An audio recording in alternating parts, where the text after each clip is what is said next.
Hostel life বাইরে থেকে যেরকম সুন্দর দেখা যায়, ভিতর থেকে এত সুন্দর না। যারা হোস্টেল লাইফে থেকেছে তারা একমাত্র এটা জানে এবং বুঝে। যারা কখনো ফ্যামিলি থেকে বাইরে থাকে নাই, হোস্টেলে থাকে নাই, তারা এগুলো কখনোই বুঝতে পারবে না। কিন্তু স্থান ভেদে, পরিবেশ ভেদে বিভিন্ন হোস্টেল লাইফের এক্সপেরিয়েন্সও এক এক রকম হয়। সবার এক্সপিরিয়েন্স একরকম হয় না, কারো ভালো হয়, কারো খারাপ হয়।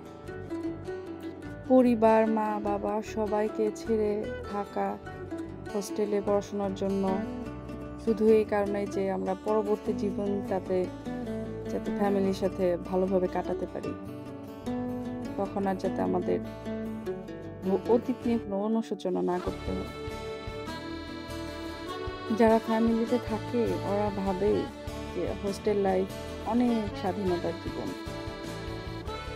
কিন্তু এই স্বাধীনতাকে যদি সঠিকভাবে কাজে লাগানো না যায়, যদি এই স্বাধীনতাটার অপব্যবহার করা হয়, তাহলে লাইফ শেষ।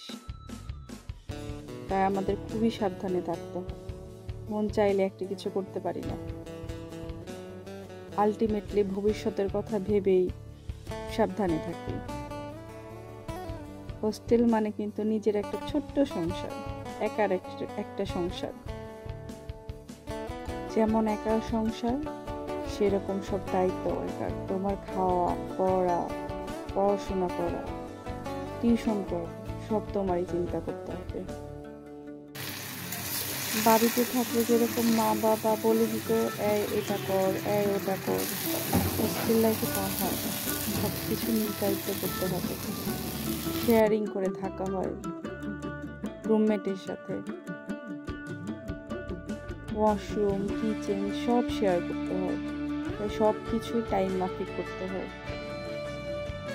সব মিলিয়ে দিনগুলো কেটে যায়, একটা সময় শেষ হয়ে যায়, আবার ফ্যামিলির সাথে থাকা হয়তো শুরু হবে। এই হচ্ছে আমার ছোট্ট হোস্টেল লাইফ, ছোট্ট সংসার।